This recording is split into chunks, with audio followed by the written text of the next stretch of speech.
Hello, everybody, and thank you for attending today's webinar, which will describe technology developments that DeNovix have recently introduced in the field of automated hepatocyte counting. For those of you who aren't familiar with DeNovix, the company was established in 2012 with a mission to innovate and develop unique solutions in the field of instrumentation for the life science sector.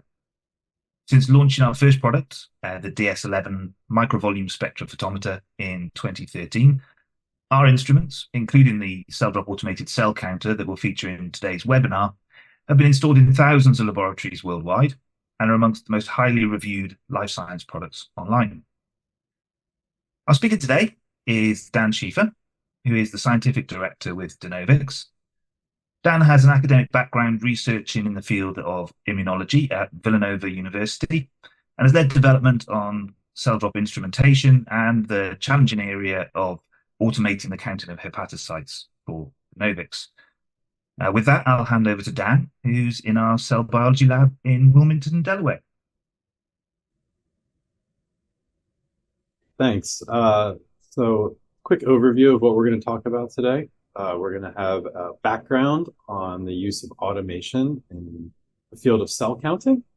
Then we're going to have some updates on what's new in that field, specifically machine learning-based techniques for counting challenging sample types, such as hepatocytes.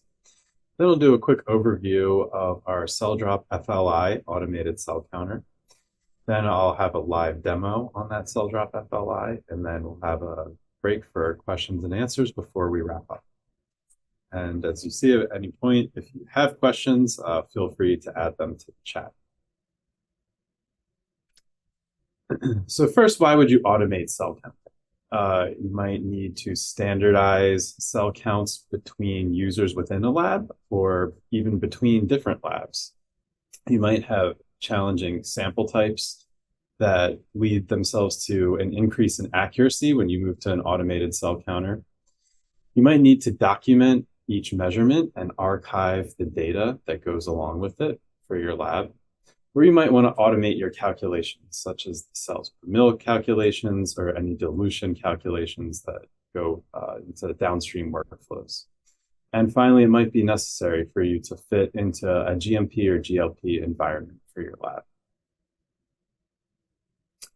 So background on automated cell counters here. Early cell counting devices that were used primarily for tissue culture came out around 20 years ago. And these devices used fairly simple algorithms, and they identified bright objects against a dark background. And they could also do some live dead counts using the trypan exclusion. More advanced counters were released several years later that had dual channel fluorescence capabilities. And these could handle more complicated samples, such as primary cells. So fluorescence, the introduction of fluorescence to cell counters made the counting of primary cell types as well as tissue culture possible. And this slide is just showing a quick example of that. To the left, we have a very simple tissue culture sample of CHO cells. These were put in suspension from a flask and then counted using trypan blue, and then they're going to either be plated or be put back into a passage flask. And to the right, we have a whole blood sample. And within that sample, there's a mixture of red blood cells, primary cells such as T cells, B cells, macrophages, and you can see the lymphocytes within that sample being counted and excluding the other cells that might be present in that sample. So currently there's, in addition to the primary cells and tissue culture, there's several other types of samples that work well for automation. And these all tend to have several things in common, such as being regularly shaped. They stain evenly with fluorescent or colorimetric dyes. And in addition to what I previously had mentioned, the cells, we can do nuclei extraction as well, GFP transfection, so get a count and efficiency. Other sample types that work well are things like algae, protoplasts. We've had success with pollen and some parasitic samples. But again, all of these are fairly round objects that stain evenly with fluorescence. On the other hand, samples that are challenging for traditional cell counters would be types of samples that have irregular shapes or a variety of different shapes, samples that have internal structuring within each object, or that might stain differentially inside an object. Samples that exhibit autofluorescence in the channels that are used to do live dead analysis are, of course, very challenging for cell counters, and anything that's below the optical resolution of the cell counter, which is typically 4x or 10x, be challenging. So here we have examples of bacteria. Organoids, you can see, are very irregularly shaped and have a lot of structure. And at the bottom there's hepatocytes. Okay, so let's focus on hepatocytes. So of those difficult to count cell types that I discussed, since we released the CellDrop, hepatocytes were the most requested type of cell. They kind of check all those boxes. They're large, they have irregular and internal structures. A lot of times the cells are multinucleated. Because of their high vitamin A content, they have a lot of autofluorescence in the green channel.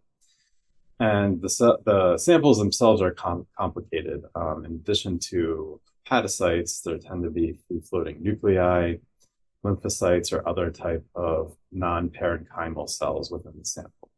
There also could be debris present in the sample from when the extraction of the hepatocytes was done. And finally, the counts really need to be highly accurate for this workflow. We've heard 95% plus accuracy is important. And to the right here, you can see an example of hepatocytes used or counted using a traditional algorithm. And we had a scientist who works quite a bit to optimize the settings on this. And we just could never really get it to an acceptable level, as you can see there. So because of that, we started looking into machine learning as an alternative to traditional cell counting algorithms. And just a little bit of background on what machine learning is. So machine learning requires an initial algorithm that's an object detection algorithm. You run your samples of interest through that algorithm, and then it gives you a result which needs to be corrected by an expert in that field. And those corrected results are used to retrain the algorithm over and over until the results are deemed acceptable by, again, an expert in the field that's doing the training. And currently this is used for really a variety of imaging-based applications, things like microchip quality control, CT scan and MRI analysis, and food QC are all currently using machine learning algorithms to give fast, reliable results. And here's just a quick overview of how a machine learning training works. You take your initial training data, you run it through the algorithm. It does a feature extraction, does a classification, and then again, your expert will step in and correct what was incorrectly done by the initial algorithm or its subsequent models until you got a result that you deem acceptable. So we did that with hepatocytes. We had a machine learning algorithm trained by scientists to count hepatocytes as they would count them.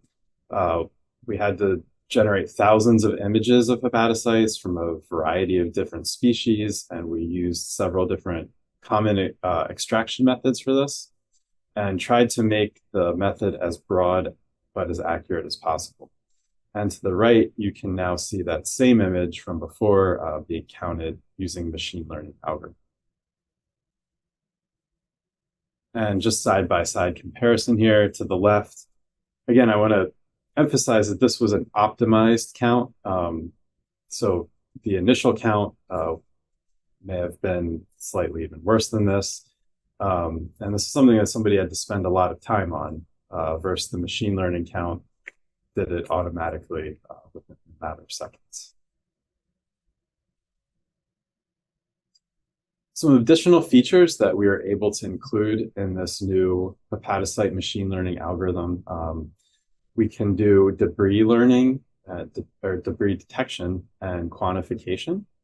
We're also able to detect lymphocytes within the sample, within the mixed sample, and the free nuclei that some of the broken down hepatocytes given off.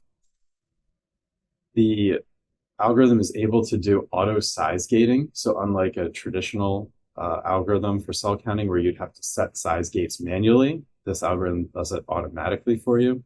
And it also is able to auto fluorescence gate as well. So I think we'll stop there for a second. And if we have any questions in the chat, I can answer a few of those before we start talking a little bit about the instrumentation. Hey, Dan. Yeah, there are a couple of questions that come through that are probably good to answer at this point. The first one is a question that came in that do you need to train the software on your own samples?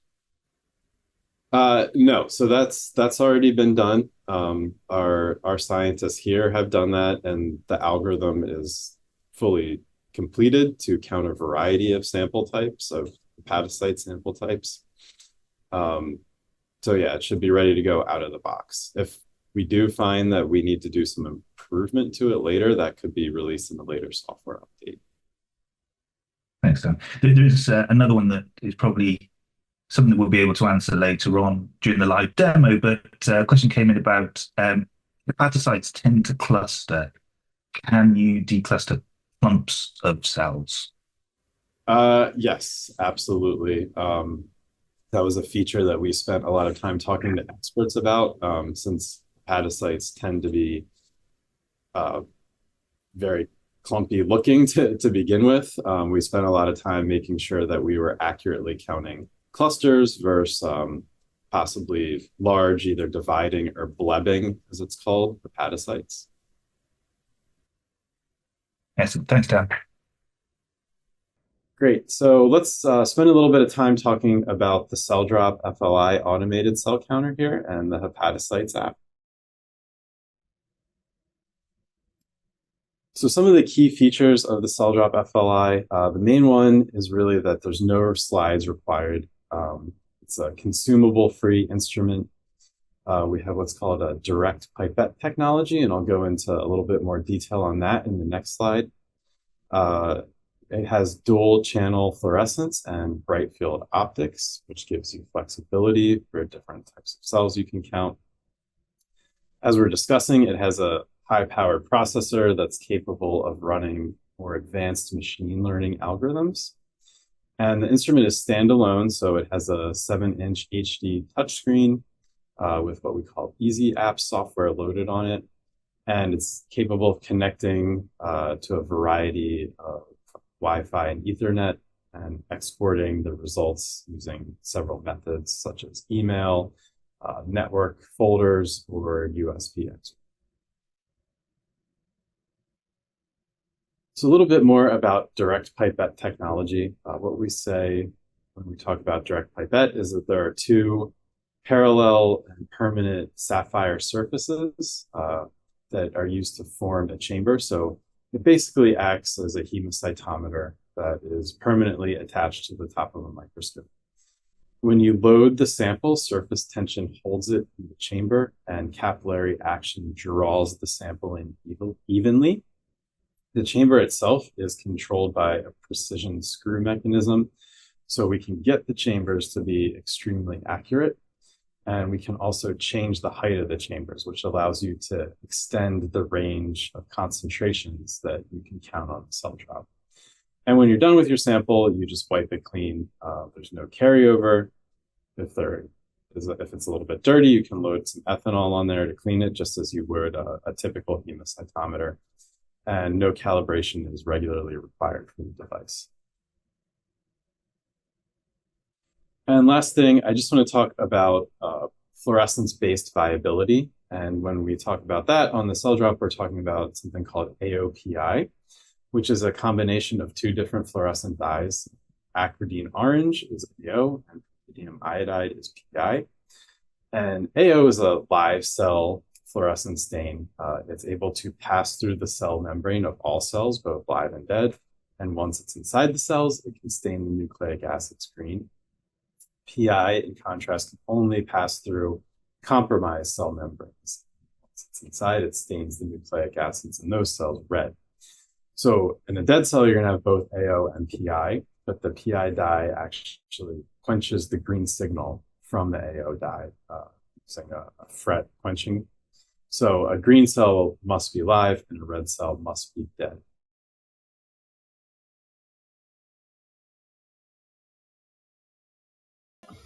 Okay, so we're going to do a live count of hepatocytes here. And first I'm going to mix up a freshly isolated hepatocyte sample with our AOPI dye. So it's a very simple process. It's just 1-to-1. The sample itself with the dye. So here's the sample, and now the dye.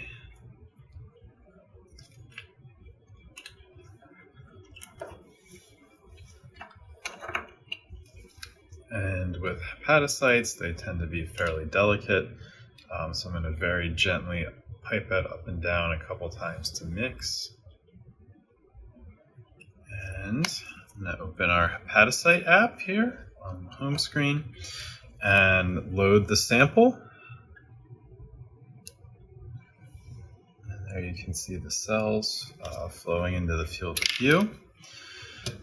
And the CellDrop, since everything is fixed, it's already in focus. If you needed to change the focus, there's a focus option here. There's also autofocus, but this has been set previously with hepatocytes, so we don't need to redo it. And I'm just going to check the exposure as well. And also, this looks like it's been set previously, so that looks good. I might lower this one just a bit. And I'm going to go ahead and count this sample. And since this is a machine learning based algorithm, it is a little bit more complicated than the traditional algorithms. And those can take maybe only 5 seconds or so to give a count. This one takes 30 to 40 seconds typically to give a result. But still, that's many, many times faster than it would be to do a hemocytometer based count. So in just a few seconds here, we should see the results appearing on the screen.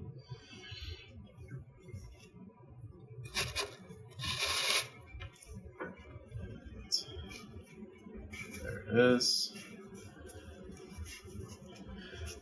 So what I can do is zoom in and make sure that everything looks like it's being counted properly. Typically, people will do this on the first count if they're setting up a new method for their lab. And I can see everything looks like it's being counted well. I can also expand this view to the full screen just to get a better look at everything. And I can see our live hepatocytes being counted here nicely. I can see a bunch of dead hepatocytes that are multi-nucleated here, such as this one. 2 nuclei there, very clearly seen with the PI dye.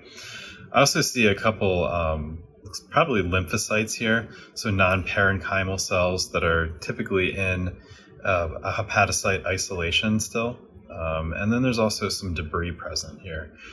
And if I wanted to get a closer look at what's being picked up and quantified as debris, I can do that as well here. And to the left, we have all of our most important information for the hepatocyte count.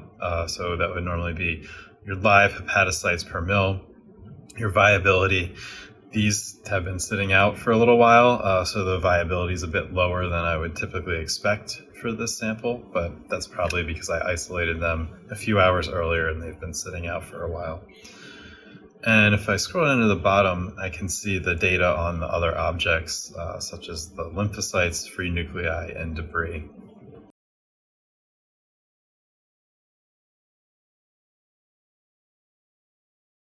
And I also, if I wanted to, I can do my dilution here. So I just need to give it, say I want 1 million hepatocytes per mil. And 10 mils. Started with 10. Well, okay. And now I have my dilution guidance here. And that's all saved now with the sample. Additionally, we have some graphing capabilities where we can do, as I said, it auto-gated that sample, but if I wanted to do some post-gating on this, I could. So say I only want hepatocytes that are under 30 microns in diameter. I could set that up like this. And that would change the results. And it also updated the dilution guidance as well. And if I needed to take this data off the device, I have my export button up here. So I can just press that. And let's say I want to create a PDF report of this sample, hit next. And then it has my variety of exporting options. So if this device were connected to Wi-Fi, I could email it to myself. I could send the data directly to a network printer or folder, or I could just put it onto a USB drive. Okay, so with that, I just need to wipe away the sample to clean it. I will just take Kim wipe to clean the surfaces. That.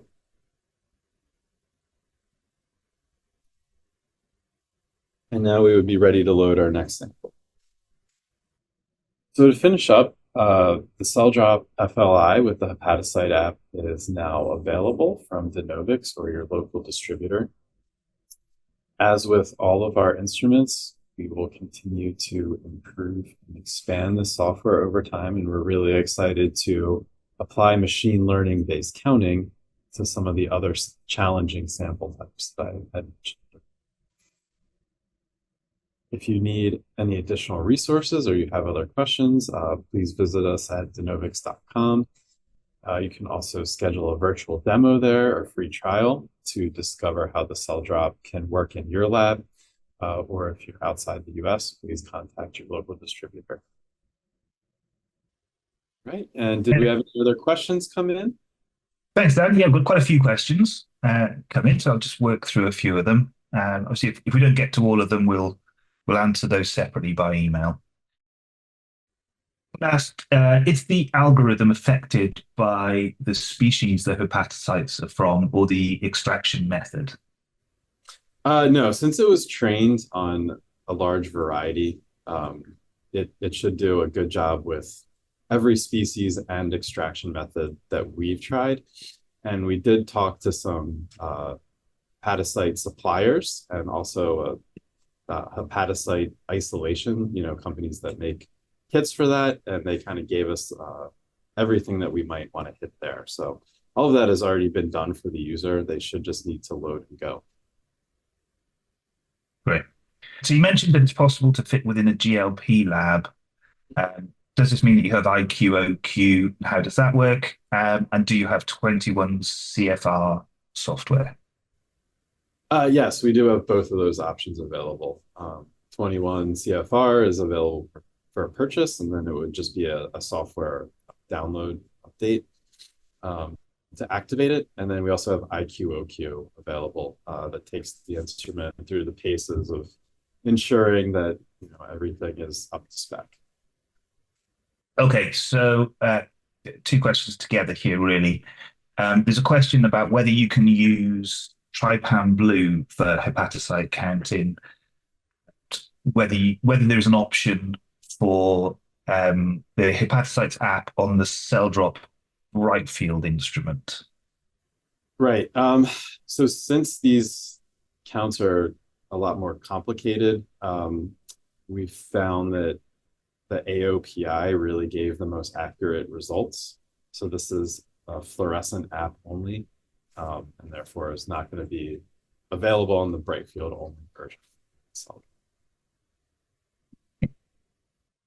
I guess I would add that if people have a bright field instrument and they want to upgrade to fluorescence, we have a path for that. So just get in contact with us and we can discuss that with you. Okay, next question is, I work with pathogens and hepatocytes. How about biosafety? How about biosafety too, and keeping the surface clean or sterile?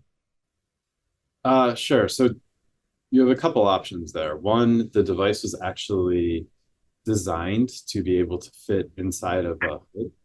So if you have a a sterile hood. It should be able to fit in there and plug in and operate inside the hood.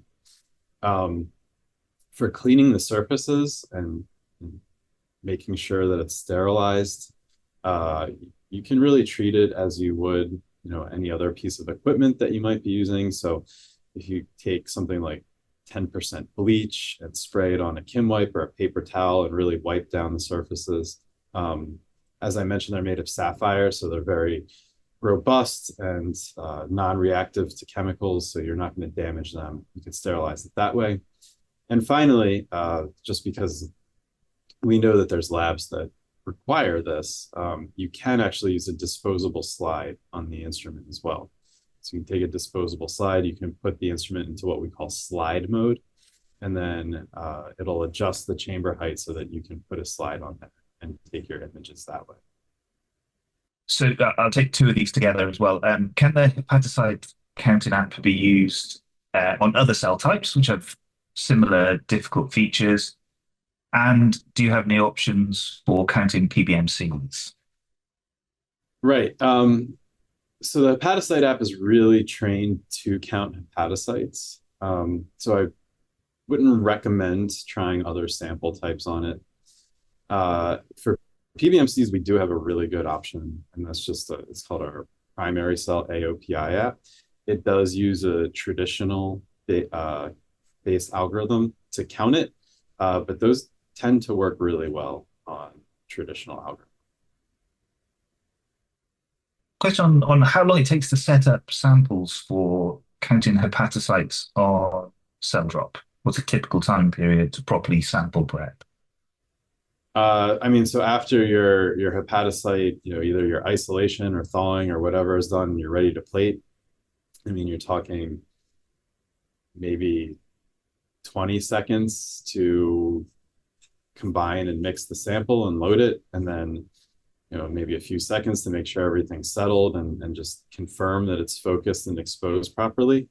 And then, the count takes 30 to 40 seconds. So you're talking about a minute that it would take you from, having your sample sitting in the tube to having an answer for you on the CellDrop. Question about how does the CellDrop know the cells in blue are lymphocytes? Comments on that? Right, that's just part of the algorithm. So we also trained it to detect what the other objects are that might be in that sample. And since a live lymphocyte is going to be fluorescent green, we're using a combination of the green fluorescence from the AOPI dye and the object detection algorithm to determine that it's a lymphocyte. Could you comment on, is it not advisable to run hepatocytes through a flow cytometer for cell counting due to fragility? I don't know if you have any experience with that. I personally don't have experience with counting hepatocytes on flow cytometer, so I'm not entirely sure about that. I know that of the hepatocyte companies that we spoke to, so this would be suppliers and companies that offer extraction kits and stuff like that, they all have previously recommended hand counts on a microscope. So I can't give you 100% accurate answer on that because I'm not sure, but I know that that is the recommended method. Okay. It was asked, if you see both red and green in a counting cell, what does this mean? Is it dead or alive? Right. So if it has green fluorescence, just because of the way that the dye works, it is a live cell.